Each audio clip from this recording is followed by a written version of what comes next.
There we are. Sorry, folks that are just getting this recording now. I just did all the blurb without you. So welcome to our show here. Welcome to the party. So yeah, I'll hand it over to Sherry and she's going to talk for about kind of 20 minutes or so, 15, 20 minutes, and then we'll hand it over to the guys at SLGA. Okay. Thanks, Aileen. I'm Sherry Mitchler, and I administer the community grant program out of the Regina office. And I will try and share my screen here. Let's see. Okay.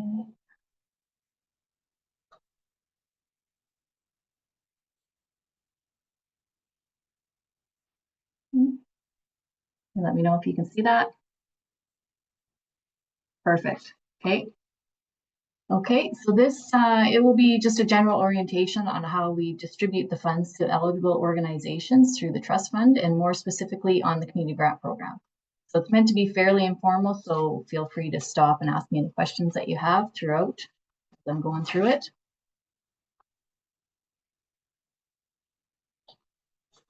Okay, here's an outline of the presentation I'll run through. I'll walk through some of the slides on the SaskLottery system, where the money comes from, the trust fund, where the money goes to, how and where the grants get distributed through the community grant program, and then go into a more detailed orientation of the community grant program. So how the lottery system works. So SaskLotteries is defined by its brand statement, a real and honest chance of winning and a guarantee of supporting your community. So SaskLotteries is the main fundraiser for more than 12,000 sport, culture, and recreation groups across the province. Across the province, we have just over 1,000 retail locations that sell lottery tickets. So every time someone purchases a ticket, they buy the chance to win a prize, but also guarantee that they are supporting activities that occur in their community. I'm sure some of you are familiar with some of these logos, but here's a listing of the games and products that make up SaskLotteries. Proceeds of these lottery products fund the SaskLotteries Trust Fund for Sport, Culture, and Recreation.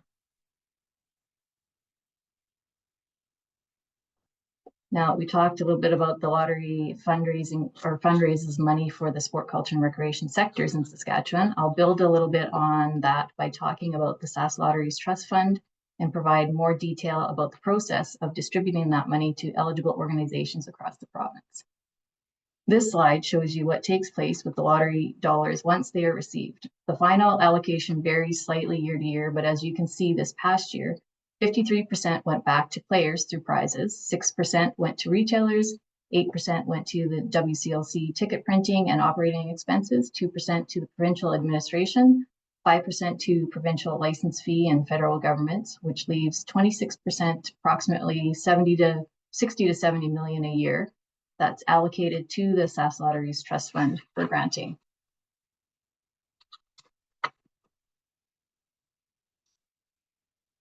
What exactly is the SaskLotteries Trust Fund for Sport, Culture, and Recreation?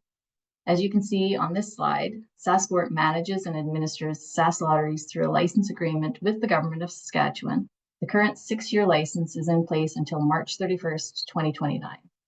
The profits from the sale of lottery tickets are transferred to the SaskLotteries Trust Fund. As part of the license agreement with the government, there are actually 2 separate agreements. One is specific to the marketing of the lottery sales with Lotteries and Gaming Sask, and one is specific to the distribution of the net proceeds that sits with the Minister of Parks, Culture, and Sport. This second part of distribution agreement provides direction for us on how funds are distributed. So the trust fund provides direct funding to over 12,000 eligible organizations, which provides support to over, or I said 1,200 eligible organizations, which provide support to over 12,000 volunteer sport, culture, and rec groups across the province. So essentially, the main purpose of the trust is to distribute profits in compliance with the distribution agreement and ensure that we can be accountable for those funds.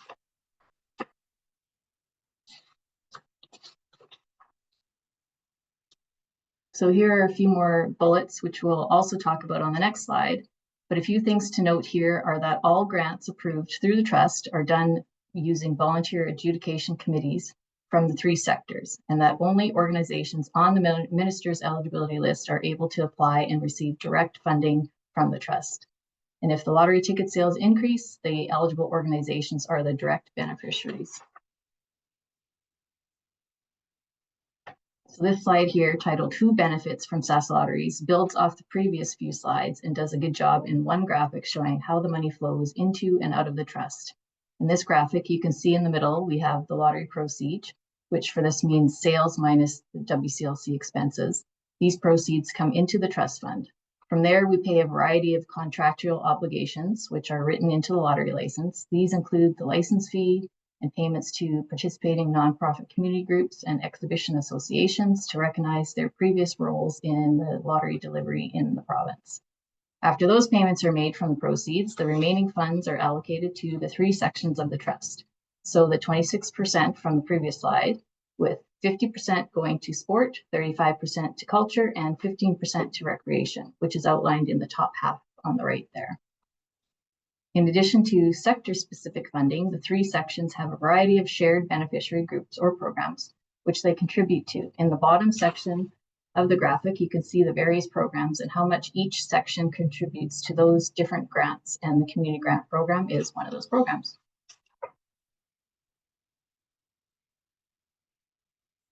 So this graphic shows a sampling of the communities and programs funded by the community grant program. As you can see, this past year, the program granted out about $6.5 million to communities throughout the province. As noted on the last page, the funds for this are 50% from sport, 35% from culture, and 15% from recreation. Funding for the community grant program is based on a per capita amount and is available to every municipality, First Nation, and Northern community in the province.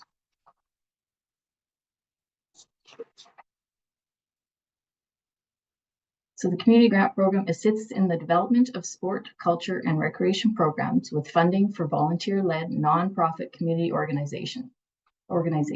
It complements other funding and programming delivered by sport, culture, and recreation. So every municipality, First Nation, Band Council, and Northern community is eligible for funding. Communities receive a grant from the trust fund, and each community has its own system set up to allocate and distribute those funds to sport, culture, and recreation programs within their community. By directing the funding to the community and allowing them to allocate funds, the program lets the community better address their specific needs within the sport, culture, and recreation areas. So here's a little bit of program criteria. So the expenditures must be directly related to the delivery of a sport, culture, or recreation program. And another criteria here is, in addition to eligible programming expenses, operation costs of facilities that are directly related to a program are eligible for 25% of the grant received for each program, up to a maximum of $500 per program.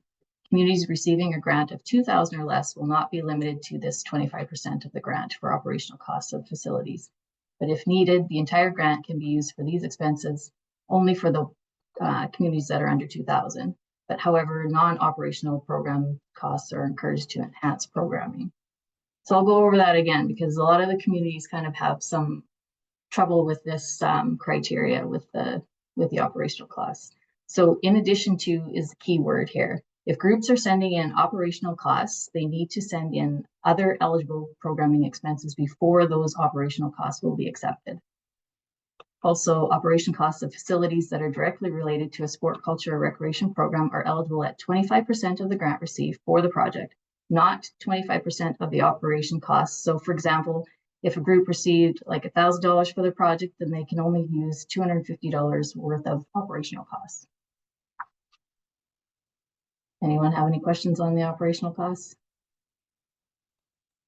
So Sherry, that would then be like the water or power or something for a community hall? Yes, I should mention that. Yeah, to keep the, hall or rink or something going. Yeah.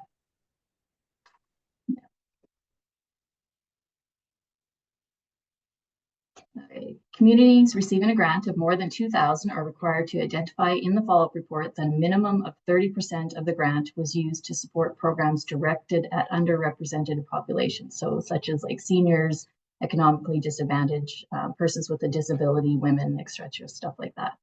And groups receiving grants must publicly acknowledge SaskLotteries within their activities. And you can look at we have program guidelines that have like more details to all the criteria and stuff like that. So, which I'll be sending out in December again in your new package. for new application years. Ineligible expenses that we commonly receive are listed here. So the construction, renovation, retrofit, and repairs to buildings or facilities, property taxes, insurance, alcoholic beverages, per diems or day money, food or food-related costs, membership fees, and other lottery-funded organizations. Some more ineligible expenditures that we get, like prizes, cash, gifts, awards, honorariums, trophies, plaques, badges. Out of province activities and travel are not eligible. Donations, subsidization of wages for full-time employees. So we do allow part-time help, like summer student wages, or like maybe for lifeguard wages for the summer or something like that, but you can't use it for, like if you have a full-time employee and you're just gonna put in some part-time, you know, the part-time payroll for that person, that's not accepted. And then obviously other expenses that the lottery trust fund may deem inappropriate. And I guess I missed the uniforms and personal items such as sweatbands and hats. That's also not eligible. And some important dates to remember. Application forms with all the required signatures must be submitted to the trust office by February 28th annually. The deadline date for community groups to apply for funding is set by the community. And the funds that are applied for 1 year advance to allow better planning in the community. So for example, this February 28th, 2005, the deadline for funds for the 26 grant year are from April 1st, 2026 to March 31st, 2027.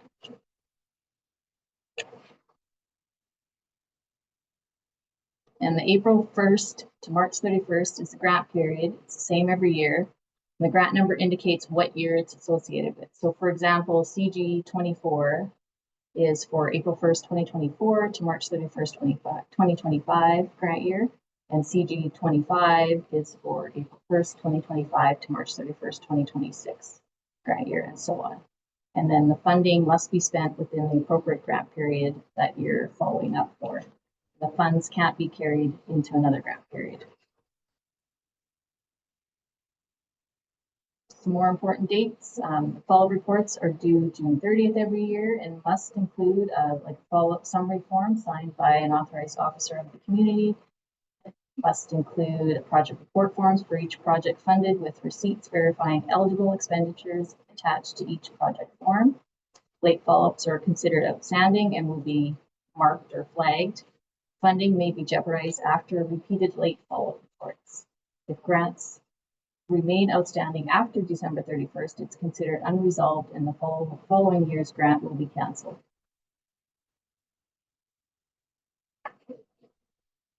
So here's a typical year. Sorry, Sherry, can I chime in for a sec on that last slide? What's that? Can I chime in just on that last slide? So the folks, if the grants remain outstanding after December 31st, say they have $300 left to pay on like a $5,000 grant allocation, Yep. will the full 5,000 be pulled the following year? Yeah, like that'll be the whole next year's grant is grant return. Yeah. Perfect. I'm just gonna ask some questions so that the people that are watching this hopefully later are like, oh right, there's $300 to send back. Maybe we should send this now. And I think you had said when we were chatting earlier that folks can send those in by e-transfer now, or courier, or drop them right off at the lottery's office. Yeah. And they can contact me to get that information. Like we have an email that they have to send it to do the e-transfer and stuff like that. So yeah, perfect. Yeah, thanks.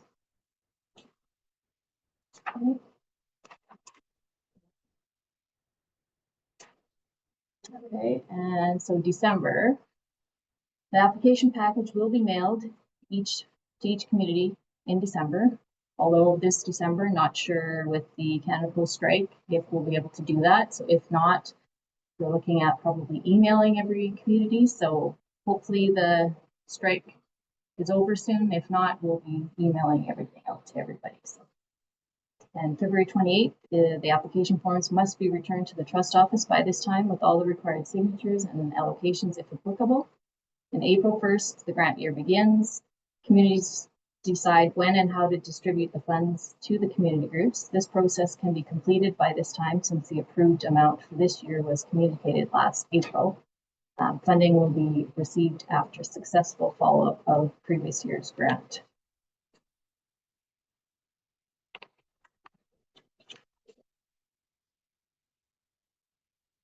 March 31st, this is the last day of the grant year, so all grant funds must be spent by this date. Communities can set a date to receive follow-up reports from community groups or direct the groups to submit their reports upon the completion of the project. So either way, the follow-up report should be collected by now or in the very near future to allow time for all the project reports to be compiled by the community contact person and submitted to the trust fund office.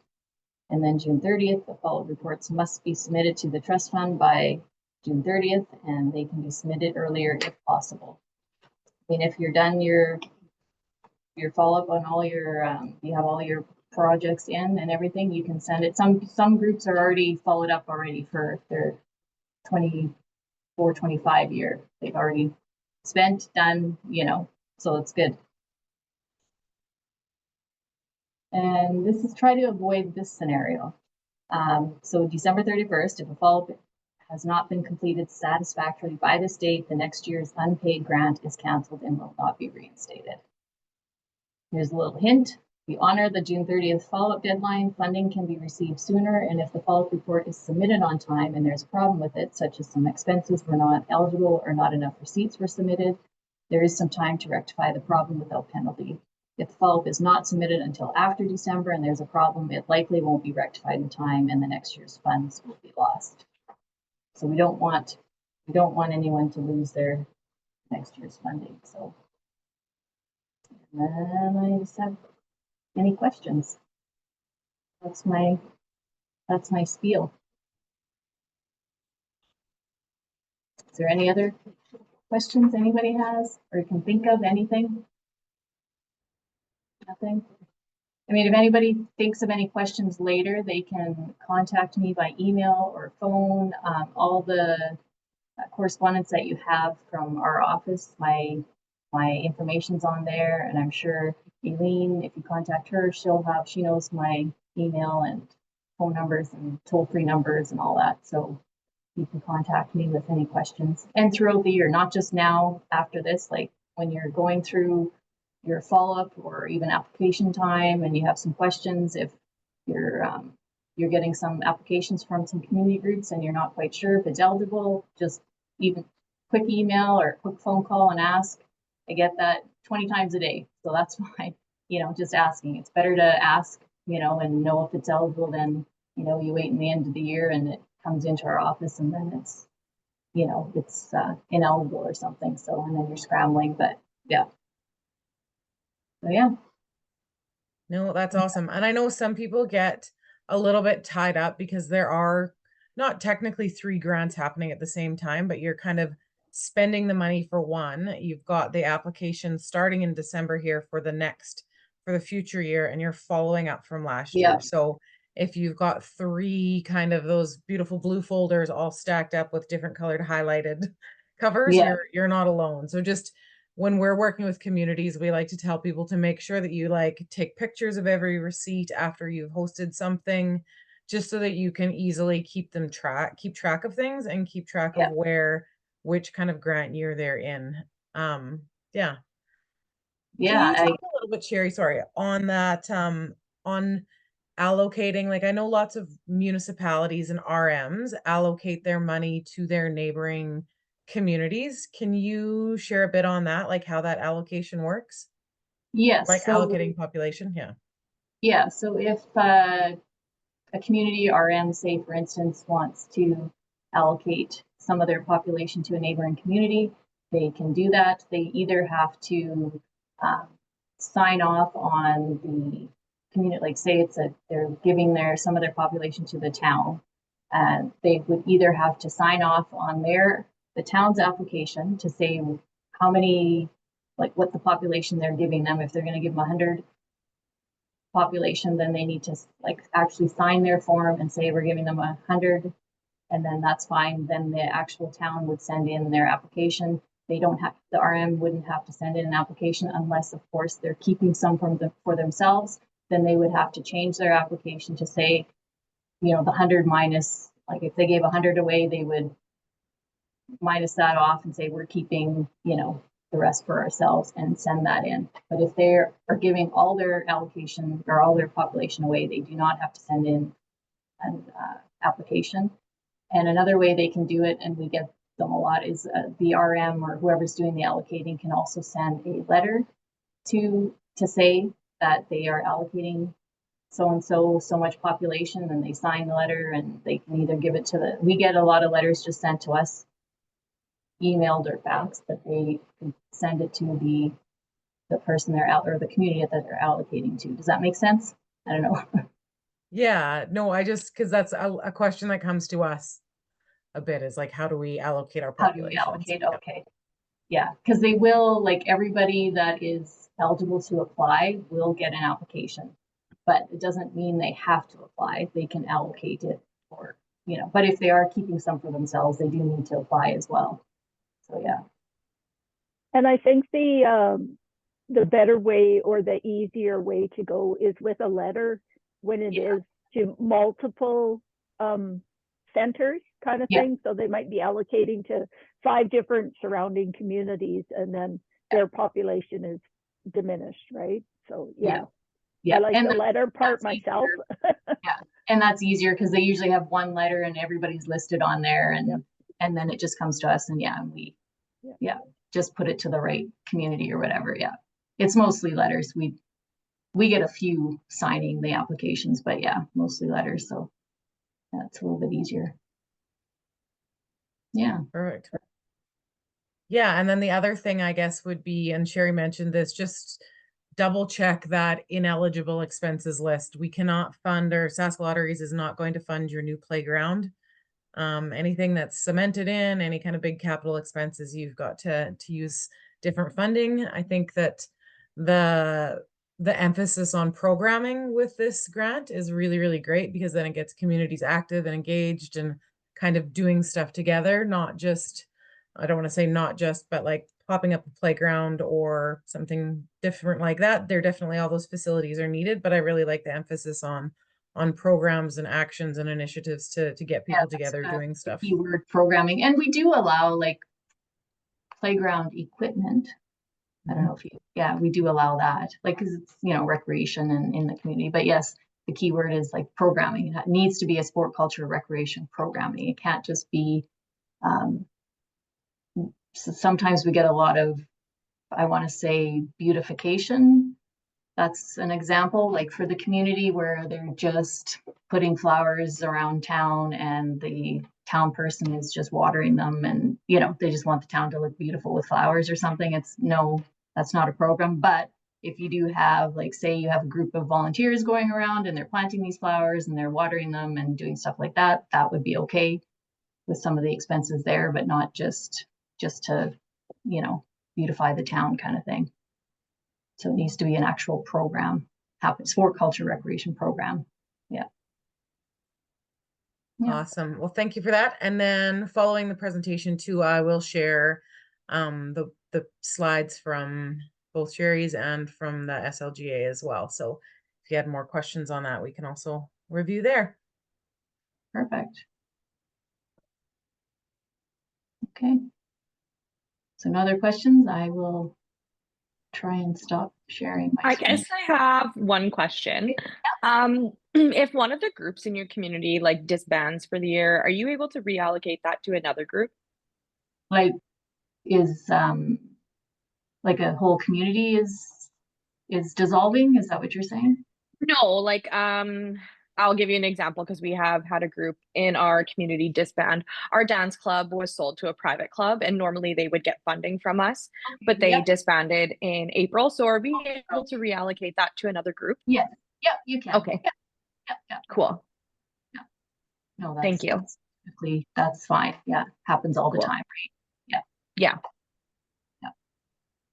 And I guess in that same light, you know, if a community has 1 or 2 particular groups that are always negligent in keeping to the time frame and getting their receipts in on time, I don't want to say punish them, but yeah, maybe they don't get their funding or their full funding the future year or something like that. If it's consistent, you want to kind of rectify that behavior because it's really holding the rest of the community back from getting, being eligible and closing that file. So yeah, just, little helpful little things like that, or, Well, we do, there's some communities actually don't even pay out their full, like to the community groups. They'll hold the funding until they actually get the receipts and expenses and make sure it's approved by when it comes to us before they actually pay the group out. Like, or some people do 50% up front and then the rest upon completion or whatever. And I know, like, it's every community can do however they want, but that helps alleviate, I guess, so you're not in trouble at the end of the year when you're trying to get receipts from these groups. At least you're not out all that funding. But I understand though too, some communities are really small and they can't afford to, have to do it on their own. So they do give the money up front, but it's whatever works for your community. But I know a lot of communities just kind of pay either nothing or a portion of it up front and then the rest upon completion. So that's always an option too if certain groups are giving them some issues. Yeah. Awesome. Well, thank you, Sherry, and thank you to SaskLotteries for supporting Saskatchewan and the kind of the unique Western Lotteries program that we have here. I know we're the envy of the country. It sounds whenever we go to lots of different workshops. So yeah, everybody head out and go buy some tickets this afternoon. Please. All right. Thank you, Sherry. And we'll hand it over to Corey and Darren now. Perfect. Hey there. Thanks, Aileen. Anyways, thanks for having us today. Much appreciated. I'll share my screen in a moment here, but just a couple quick introductions. I'm Corey Huber. I'm the Director of Client Services.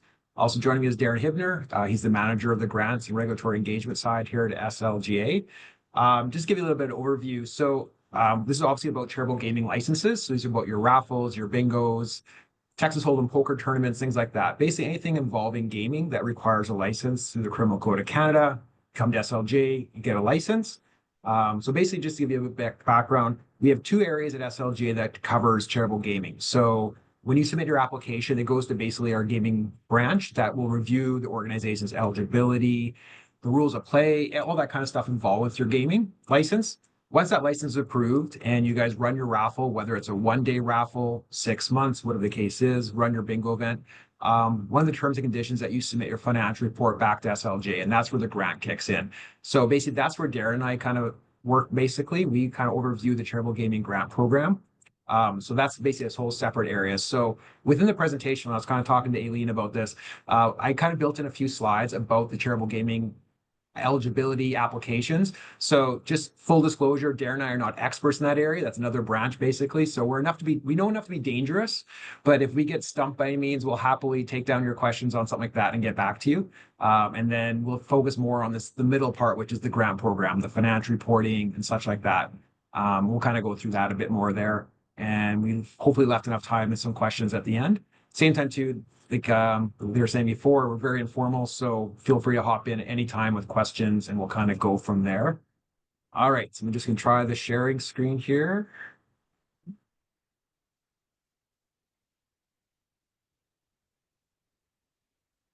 All right, is that working? Yep. Okay, perfect. Okay, sounds good. So like I said, we'll kind of go through some slides here. We'll start on the eligibility and the actual application side first. We'll kind of morph into grants, financial reporting after that. And yeah, we'll try and get out of here on budget and time for you guys today.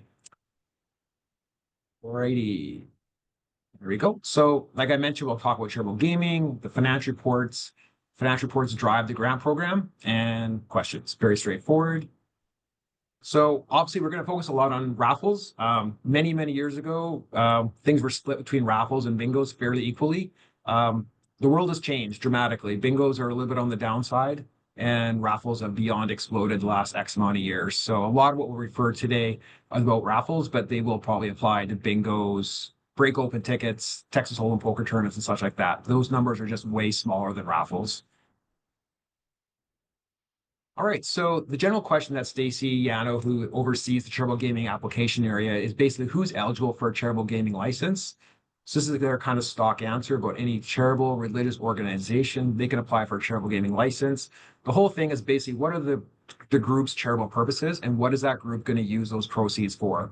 So, I mean, they're pretty accommodating downstairs with Stacy's area. Like if you kind of come across with your idea of what you're going to spend the monies on.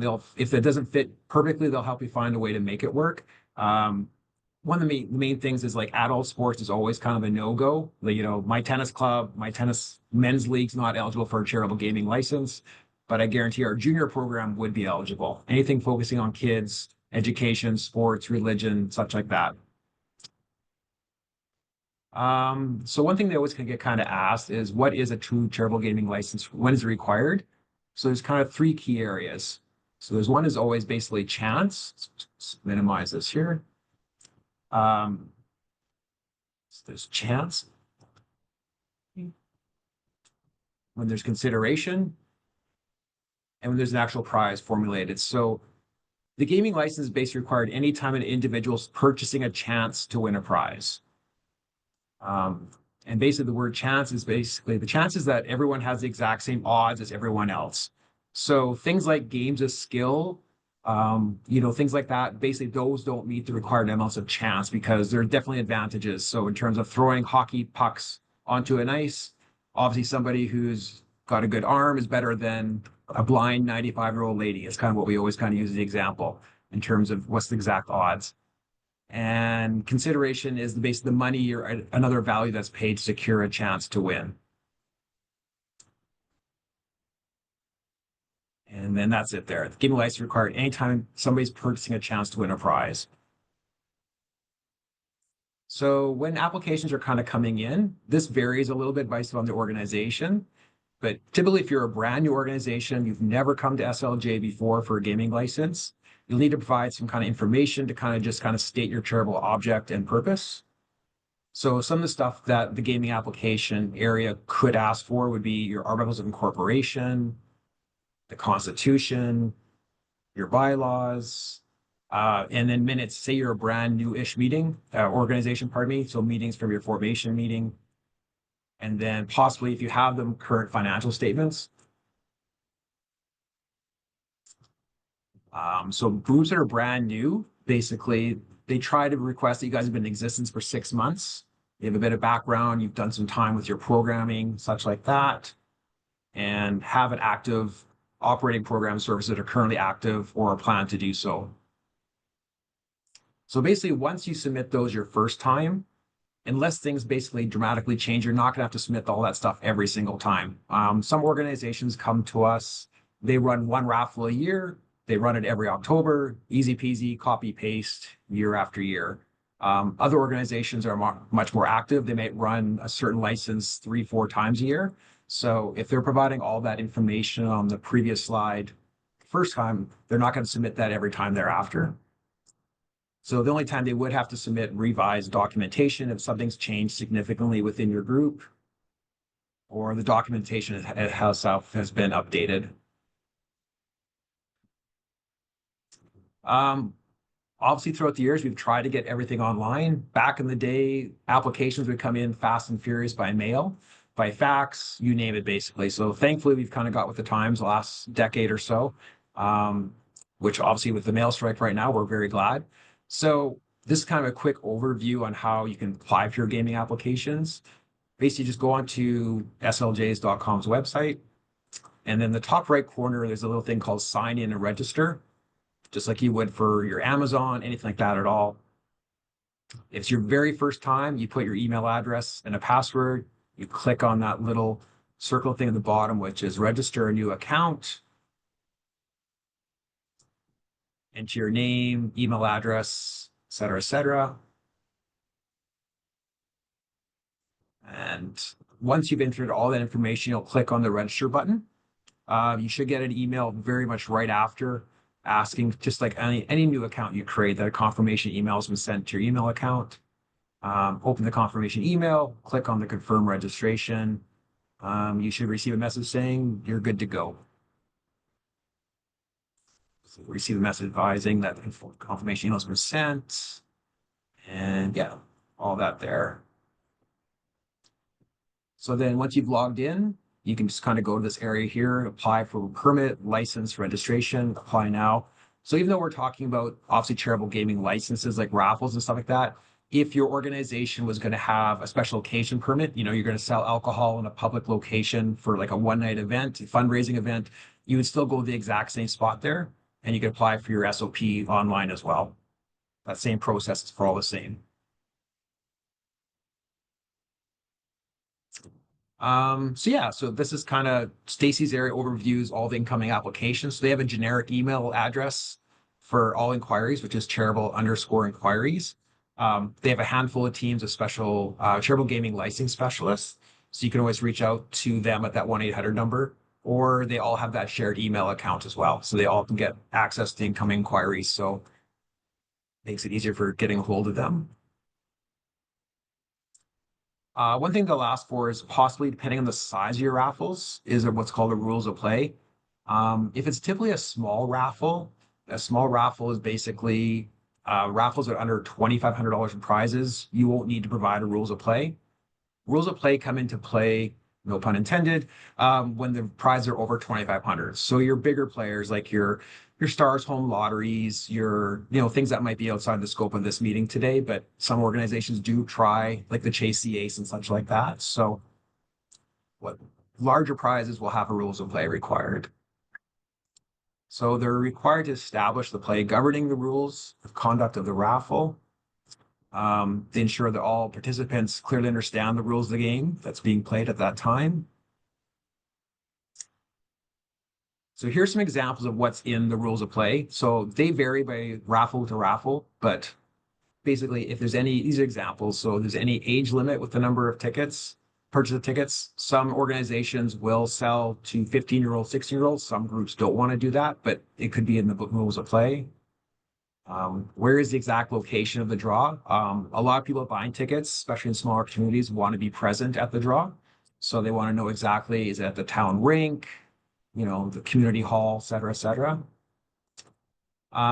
This is a key one here. If members of the organization, their family, or anybody involved with the raffle can purchase tickets, some organizations will shy away from that. We've had situations in the past where, not naming names, but the president won the raffle 2 years in a row, so that kind of starts some talk in communities, things like that. So one thing to kind of say is that, are we allowing the board of directors to purchase tickets? Are we allowing the spouses of board of directors to purchase tickets, et cetera, et cetera? So that's all defined in the rules of play. It's up to each organization what they want to allow. And then the order that prize will be awarded. This is key, especially if you have, like, say, the raffle is going to be for 3 prizes. It makes a big difference because obviously the first prize is usually the largest. So you have to be clear, the first ticket that's drawn out of the draw drum, is that for 3rd place or 1st place? Because I guarantee you that name makes a difference to the person whose name is being drawn out. So you just have to kind of clarify what the exact order is. And you kind of parlay on top of that. So same thing. So say there's 3 prizes being given away. That first ticket that's drawn out, not only is it 1st place or 3rd place, but is that ticket being put back into the draw drum for the remaining 2 draws? Just need to be clear up front with all the rules of play. Any restrictions to winning a prize? This happens quite often with trip of the month raffles.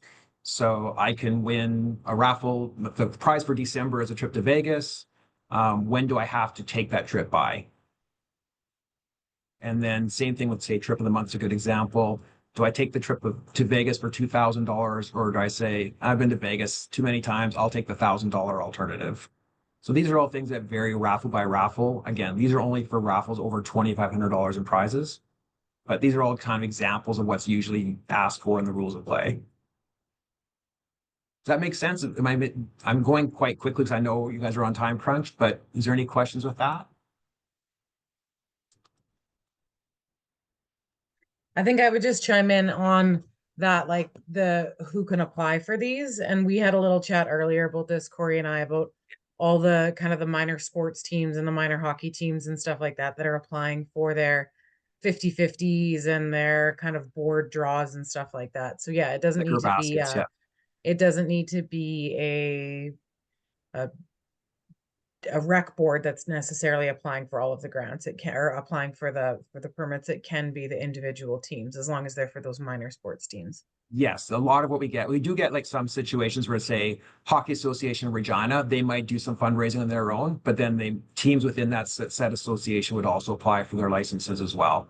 So yeah, Stacy's area would overview the exact eligibility of each team, but we see lots of teams applying as the team for their own license, and then use their use of proceeds. Say they clear $1,000, that team will then decide how that $1,000 is being spent. So more likely referees, ice time, that kind of stuff. Anything else? If not, I'll keep cruising.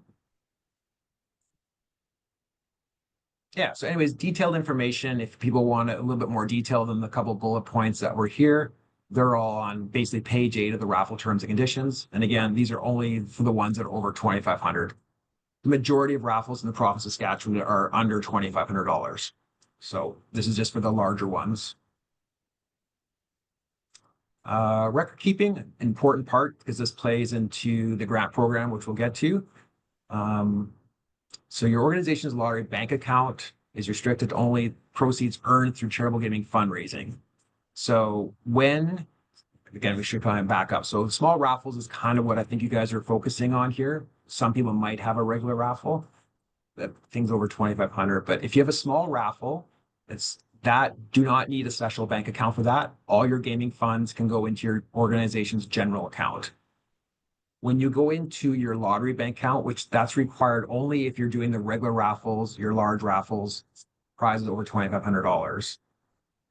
So if you do have a lottery bank account, only thing that can go into there, anything involving charitable gaming fundraising. So within that, basically, if you have a lottery bank account, only thing that should be going in there are revenue from your ticket sales. And then coming out of that account will be, if you're paying prizes, you cut a check to the winner of 50-50. Maybe you bought gift cards for a prize for a raffle. That would come out of your lottery bank account. Payment of expenses. You did some ticket printing on that. Maybe it's a little bit higher dollar amounts. You might have done a little radio blitz on local radio or possibly small town newspapers. And then actually spending your proceeds with what you've been approved to spend those funds on through your application process. So with a lottery bank account, like I said before, only thing going into that account should be your actual ticket revenue. So nothing else can go into that account. So the grant program, when you get a payment from SLGA/Lottery Gaming Saskatchewan, those funds go into your general operating account. So they don't go into your lottery account. And then anything else doesn't go into your lottery account. Basically, you can't include donations, bottle drives. If you sold some hot dogs at the local event, those have to steer clear of your lottery bank account. And yeah, those would obviously go directly into your organization's general bank account. So if you do have a lottery bank account, a ledger's kind of basically required for that. It allows for accurate reporting of all the transactions occurring within the account. Some organizations run many raffles at once, so the ledger helps out saying this $500 is for raffle 123 versus raffle 125, which is coming in tomorrow. Retention of records. So for small raffles, you have to keep everything for 6 months after the license end date. That includes copies of the tickets, control sheets, tickets that were sold, tickets that were unsold. And then for all of their gaming licenses, so your regular large raffles, bingos, break opens, those are for 3 years after the license end date. So a lot more retention on those. Any questions about records retention or record keeping in general? Okay, I'll keep going. So if your organization has more than one license, just be sure that deposits are done and expenses are paid separately. Keep everything clean. So old-fashioned deposit slips doesn't happen as much anymore as they used to, but if you have a raffle and say a bingo happening at the exact same time, keep the funds separate. This helps in terms of verifying funds for not only the grant program, but if your organization selected to meet with one of our gaming investigators, they come out to communities all the time, make sure things are going well. So this helps with the record keeping and ensures the grant payments are accurate and makes it just a little bit quicker for everything as well. And then once the raffle's all done, like I said, whether it's a 1 day 50-50, it goes for 6 months. Basically, same thing. You go online, exactly what we were doing before to submit your financial report. Everyone has a dashboard based on their email account. So we have people in smaller communities that they're a volunteer for 5 or 6 different organizations. If they're the contact for 5 or 6 different raffles over those organizations, they'll all be on the same spot. So you can enter all the licenses, financial report results, including date ticket sales started, the final draw date, how many tickets you sold at each price point. Was it 1 for 5, 3 for 10? Total prize value and the cost of all the prizes that were awarded during the raffle. And then any expenses. So these are just examples of different things that can be listed as an expense that incurred during a raffle gaming license. So ticket printing, the application fee, advertising, 50-50 commission fees, anything else. So bingo, actually buying the bingo paper. Those are all examples of the expenses that could be incurred during that. And when you're doing your financial report, there's opportunities to submit some additional information. These are all things that Darren's staff, the charitable grant analyst, will be asking for. So it saves time if you want to submit it right off the hop. So typically for anything for regular and large raffles, prizes over 2,500, you have to list your winners out. So it might just be a single name if it was only a single person winning. But say it was a 52-week Chase the Ace, you would have 52 winners that you'd have to list. So instead of typing them manually, you can just include a Word document because then you would have that with your documentation within the organization. Any copies of expenses that were incurred, and then bank statements. Just kind of a screenshot there where you can upload that information. If we have that right off the hop, it just expedites the process time for your financial report and subsequent grant. And you'll see this little summary at the end. This is a very easy peasy 50-50 basically. Revenue is $5,000. Obviously awarded a prize of $2,500. The incurred expenses about $52, and there's your net proceeds. So yeah, so then that goes into our branch now, basically in terms of the financial report's always been our branch, and then the grant program itself. So the Charitable Gaming Grant Program provides organizations and groups a grant equal to 25% of the net proceeds they raise from their gaming activities. Saskatchewan's the only jurisdiction in Canada that has this type of grant program. So every other jurisdiction definitely has a financial report. They all have charitable gaming. They submit their financial reports. That's where it kind of stops in other jurisdictions. They use it for data analysis, interjurisdictional comparisons, but Saskatchewan's the only province that has the actual grant. So we're very protective of it because we always want to make sure we're doing it above board. We're spending taxpayer dollars on the grant program, and we don't want the grant program to go anywhere. So we were always very meticulous about it and trying to work our hardest to make sure everything's kosher. So groups do have to submit a financial report. So you have 6 months from the end of the license. So if your raffle draw date was December 31st, you have to get that financial report into us by June 30th. Just to remain eligible for the grant program.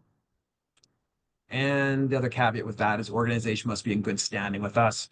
So if we found something nefarious or we're working with our investigation crew to find something, and so on license A and you have a grant pending for license B, we might hold back that grant payment for license B until the investigation is complete. Again, that's very rare, but it does happen now and again. So once the financial report is received, it's submitted online like those slides before. It'll go to Darren's staff, the charitable grant analysts. They'll complete a review of the financial results of that. This is where they might ask for additional information to validate the grant. Examples of this could include basically the stuff that we'd asked for if you want to submit online earlier. Bank statements, deposit slips, copies of the invoices, the winners lists, and then anything else that we feel is necessary. So if you have revenue of $6,000, one of the analysts could request the bank statements showing us the $6,000 hitting your guys' organization's bank account. And then we use that to validate that. Basically, it helps us out when provincial audit comes in twice a year. They pick licenses continuously and validate the reasons why this organization received this many $1,000s in grants. So it allows us basically to kind of cover our basis and make sure that provincial audit stays kind of off our case, in all honesty, and kind of make sure we show our work. So this here is just a quick and little dirty kind of picture. So using raffle again as the example. So your total ticket sales revenue less the cost of prizes. So the cost of prizes is what the organization had to pay. So for say a 50-50, obviously it's 50% of the total ticket sales. If it's, let's say organization received donations, say gift cards, use that. So people donated gift cards to the organization. We wouldn't count that as a cost of prize because the organization wasn't out any cash. So we always kind of say to people, when in looking for donations from your community, if you're looking for that, it's always good to get merchandise donated because it doesn't cost, it's no impact to your grant. And gaming expenses incurred, same thing. Ticket printing, buying rolls of tickets, advertising, such like that, that equals your net proceeds. And what can the grant be used for?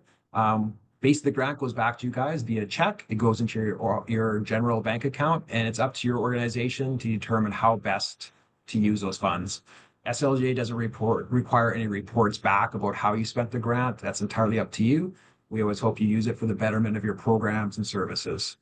So we will be following up on that. That's entirely up to the board of directors, the treasurer, however the case is with each organization.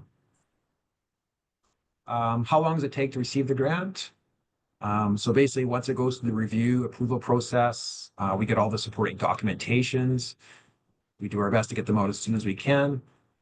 Most of the time, we expect between 6 and 8 weeks. Last year, we had a change in process with the government. So basically, before that, for June of 2023, SLGA's financial services branch, we just would cut the checks in-house. So we would do the review in our branch on the regulatory side. We would then send it a simple file downstairs to our finance branch. They'd cut the checks, kind of easy peasy. Last year, Lotteries and Gaming Saskatchewan, LGS, was formulated. And so they started and they're taking over the disbursements of the grants. So now it's just an extra step. We send a file over to LGS. They do their review and their kind of administration of that. And they cut the checks basically on our behalf now. So it adds a little bit more time. We always try to be well under that 6 to 8 weeks, but sometimes it happens, sometimes it doesn't. We're always at the mercy too of organizations. They might submit a financial report on June 1st. We send an information request back to ask for the bank statements on June 5th. And we realize people are volunteers, so it might take a month or two for them to get back to us sometimes. So the sooner people get us the information, the sooner we can get the file out the door. And any questions? Sorry, I know I'm talking fast and getting through because I think we're behind schedule, so my apologies. And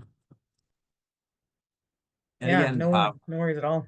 And I know Aileen had mentioned the same thing. She'll have a copy of this presentation, so we can send that out. And then I'll just hop ahead here in case somebody wants to write down just some contact info in case you don't get the email.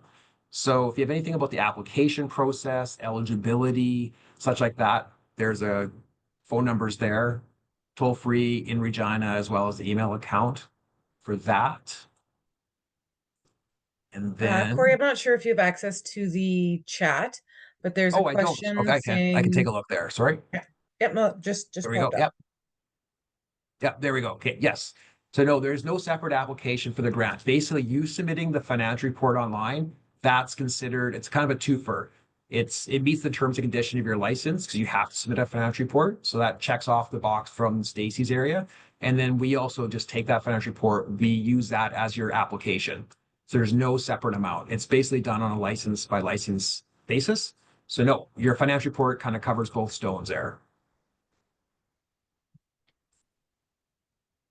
So one of my main reasons for bringing these guys on the call is that there's so many organizations out there that don't know the legalities behind actually the necessity, like the legal rights or not right, the legal obligations on actually applying for these for your small town 50/50s. And so by complying with the law, you get a 25% bonus. So it's just, to me, the people that don't know that. So back to his easy peasy, you have a $5,000 50-50 and you keep $25,000 with your expenses, and then yeah, you're getting, I don't do math very good, but like $600 bonus yeah, money. And yes, just by doing what you legally have to do for your organization. So yes. there's so many organizations. Like, I know I've been in the minor hockey world for about 10 years now, and the amount of 25% top up checks we've gotten is incredible. And yeah, just the easy reporting, keeping track of how much money, keep those deposit slips separate, make sure you have a bank account under that sports team's names. Like, there's so many little easy things to get that extra $600 so you don't have to do another bottle drive. 100%. Like Tip of we the have real, day. yes, like back in the day, this dating my time. Actually, the grant program was brought about basically X amount of years ago because of the fact that organizations really weren't doing things properly. They were just doing, like, honestly, illegal gaming by having a raffle without the actual gaming license for SLGA. Like, they were technically in contradiction of the Criminal Code of Canada. So as a way to kind of try and almost entice them to pull them in a little bit to get the actual gaming so they're above board.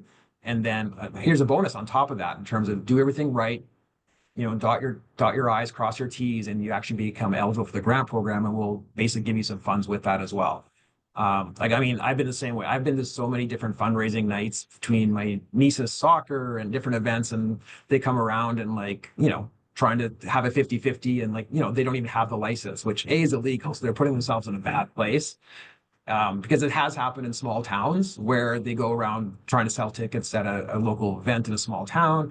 They try to sell to an RCMP officer who's off duty. RCMP officer asks, "Hey, show me your license." They don't have it, and that's where things happen.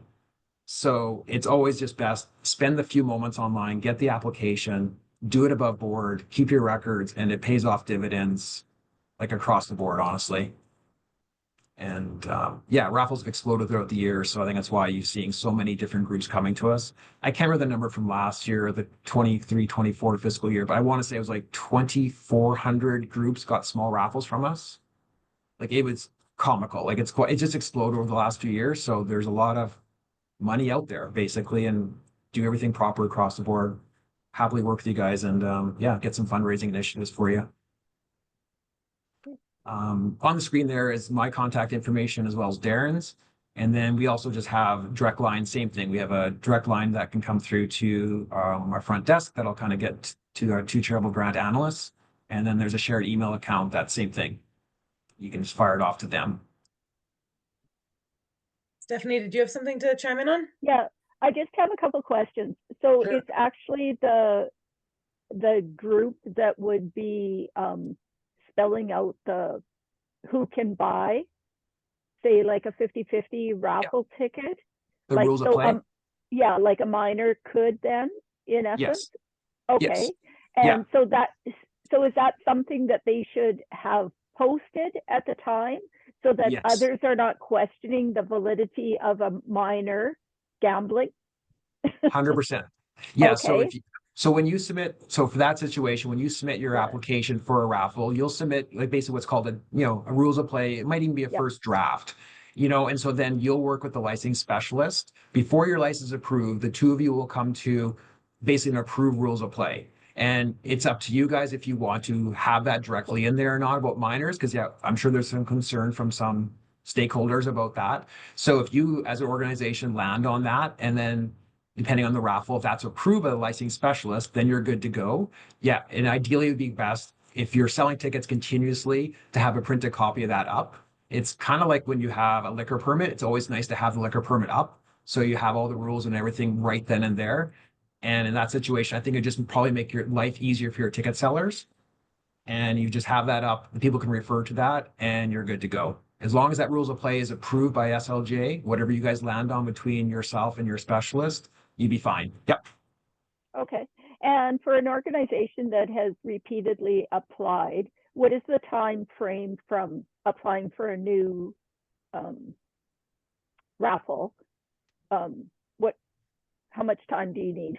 It When do it you hear truly back? Yeah, it truly varies, to be honest. I mean, I don't want to speak on behalf of Stacy and her staff right now. I do know that wintertime obviously is much, much busier for us than the summertime. Just between minor sports and just a lot of organizations fundraise throughout the winter. It is almost stark, the difference between summer and winter with SLGA. It's almost like a 3-to-1 ratio in terms of raffle applications coming in versus summertime. It all varies on the season. So my best recommendation would be if you submit an application on, let's say Monday, and you're expecting a turnaround within a few days, you've heard nothing, that slide, and you just go back here, right there, charitable underscore inquiries. That's a shared email account that all the licensing specialists and the manager of that area have access to, or call the number directly and talk to one of the licensing specialists and get an exact answer of where your application's at. Like, I think the turnaround time might vary significantly between the types of raffles. A bingo might get pushed through a little bit faster. A 1-day 50-50 is probably low risk. And they try and do them first in, first out as well. So if there's just a truckload that came in before you submitted yours, they're probably trying to do first in, first out. But if you're ever unsure, I think just reach out to them directly and just ask the status of your application.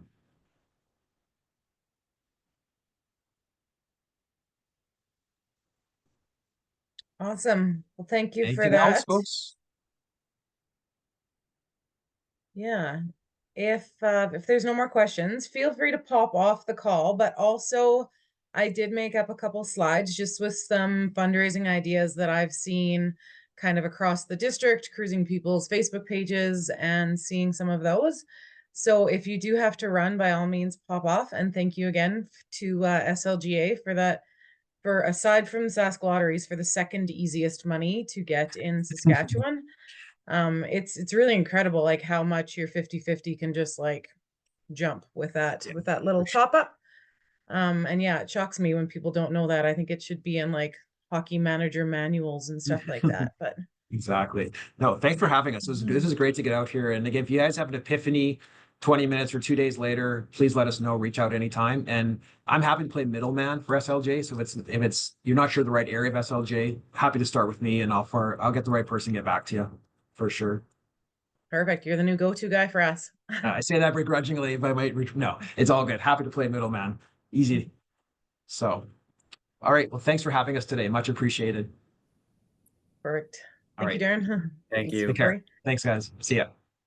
Yeah, and so again, if you want to stay on, stay on. So I just have a quick and easy little slideshow here with again, as I said, just some things that we've seen around the district on a few, because I know it's a biggie in every community, some of that fundraising. So I broke it into there we go. So a few kind of sport ideas that we've seen is hosting kind of 3-on-3 basketball tournaments. So just charging kind of small admission fees. Some mini stick tournaments, street hockey tournaments. Blitzball is a new kind of biggie in the softball baseball world, and it's kind of like a little ball game played with a modified wiffle ball. And so if you're doing those ones, just engage in your team, make your high school students kind of do up the draws. They can do up the posters, really give them some of that ownership in planning these fundraisers. They might not be like a big money maker, but some of them can also be a big kind of team building event too. I've seen some cool mentorship fun days. My girls recently took part in some hockey Cougars camps, and the Cougars hockey players lead all these team building organizations. It was like $100 for our team to go to, but it was an extra $100 for that Cougars hockey team to do some of their events. I've seen some really cool game day experiences, getting kind of reserved seating. I've seen some pop-up tents where they get kind of cold beverages and stuff served to them without having to go all the way down the street to the beer gardens. As we said, kind of in those lotteries, you can do the game day boards where you've got all the names in the middle and you switch up the scores kind of on the X and Y planes. Those again are really great ones for the top-up fee. I think our hockey team this year I think it was like $6,000 worth of money on that board. So with a 25%, it's going to be pretty awesome. We've seen some kind of skills competitions and challenges. Again, $20 to enter this, and you can win these great prize packages. Often, if you have the prize packages donated, that also helps. And then the big kind of a arena board sponsorship. We were talking about that earlier. We did that at a rec prac on how you can kind of sell out your spaces. And I've actually seen this lately in a few small towns with their outdoor rinks. They're starting to use some advertising on those boards too, even with people that have helped kind of build them, giving them some extra sponsorship dollars that they can use for their tax breaks. Some culinary ideas. The local 4-H group here in town does kind of pizza parties, and so they make, I don't know, like 500 pizzas in the town hall, and then people just order the pizzas. The 4-H kids all get together to make them, so it's a great experience for them while they're doing it, and then they sell the pizzas for $20 each. There's all the kind of the mom's pantries and the soup ones that are, it's kind of supporting your parents in the crowd who have those little small second businesses. There's also all the fun kind of steak nights and taco nights and kind of ice cream socials, bringing people together. So they're not just buying a ticket, they're also getting kind of that experience and getting to hang out with some of the players. I've seen some really cool wine tasting ones where they connected with some of the liquor reps and some sommeliers and kind of offer that experience that's a little bit different. Maybe not always for your youth events, but for a different kind of crowd that works. And then kind of chili cook-offs and sausage parties. I've seen a few kind of the wildlife federations having like sausage parties on who makes the best sausage, and then everybody gets together in their camo and has a lovely day. Those are some pretty fun ones.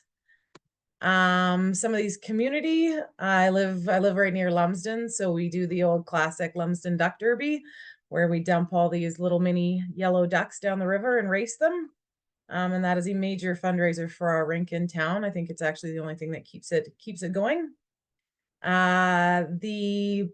is it? The Kinsmen in Bladworth and Davidson do goldfish races. So they buy a bunch of little goldfish and they give them all these crazy cool names and put up TVs in the corners and race them down eaves troughs. I just think it's so fun. And then it might even be Wynyard who does the chicken poop bingo, where they let out some chickens in an area, and if it poops on your square, you win all the money. It's kind of super fun, things like that. Try to win a goat for a day for one of your neighbors. We've seen that one, which is also pretty funny. This time of year, I've seen some groups, some museums and libraries do holiday gift wrapping. Bring all your presents in and they'll wrap them up for you and keep them hidden until the big day comes. I was in, where was I? I think Estevan this summer, and they're kind of an outdoor fitness organization there was funded by Facebook Marketplace and a store. So people donate their used or slightly used fitness equipment, and then they in turn, some volunteers in that organization sell everything, and then that organization gets to keep the money. I've seen some auctioning off of like trades and skills. Again, a great kind of activity for a team or a board to get together, and you can, I don't know, have the hockey team for a day and they can paint your fence, or get the ball team to do all of your recycling or stuff like that. But again, yeah, kind of, or get 2 or 3 people for what their skills are. As always, kind of the merchandise sales on t-shirts and mugs.